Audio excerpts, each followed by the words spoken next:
សម្រាប់បងប្អូនដែលមានទូរស័ព្ទជាប់ iCloud ហើយចង់យកទៅប្រើប្រាស់សម្រាប់មើល YouTube ឬមួយក៏ check ឯកសារនៅលើអ៊ីនធឺណិតលេង Facebook សូមមើលវីដេអូនេះដល់ចប់ណាអញ្ចឹងយើងចុចចូលមករើសភាសា New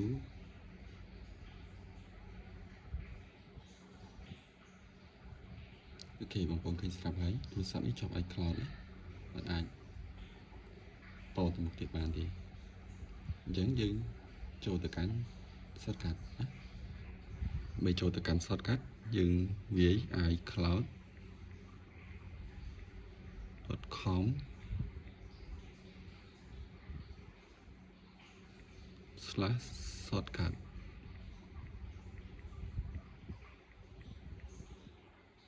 វា select ចឹងមកចុច open link អូខេយើងចូលមកកាន់ shortcut ហើយអញ្ចឹងយើងចុចសញ្ញាបូកនេះមកយើងជ្រើស action ណាមួយឧទាហរណ៍ខ្ញុំរើសយក open app ណារើស app ណាមួយមករើស app store ដល់ចឹង shortcut ទាំងអស់នេះគឺយើងបង្កើតតែយើងចូលទៅប្រើប្រាស់អត់បានទេឧទាហរណ៍ថាចូលទៅកាន់ home screen នេះខ្ញុំបង្កើតអញ្ចឹងគឺយើងចូលបានណាប៉ុន្តែវាលោតមកវិញអញ្ចឹងវាបង្កើតឡើងគឺគ្រាន់តែចង់យកវាណាដើម្បីចុចចូលកន្លែង information នេះណាចុចមកតមកយើងយក shortcut help នឹងហើយ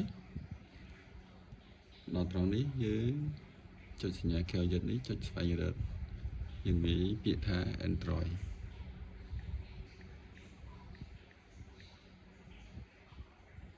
ចុច search មកដល់ត្រង់នេះយើង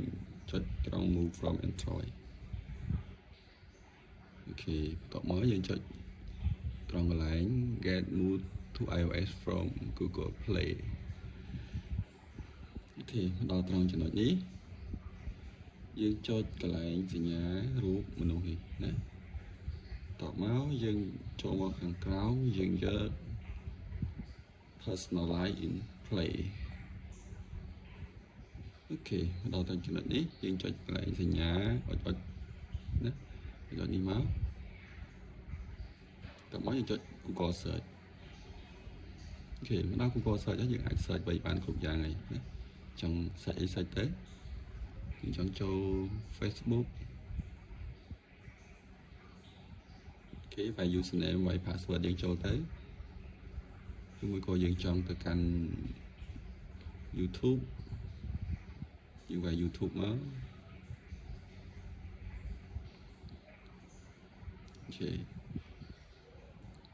នេះយើងអាចមើល YouTube បានធម្មតាណា play មួយមើល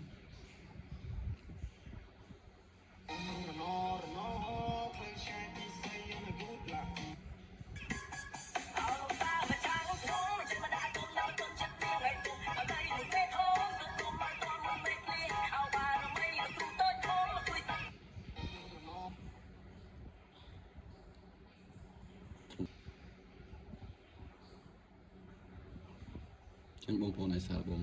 តាមវិធីនេះបានណាអរគុណ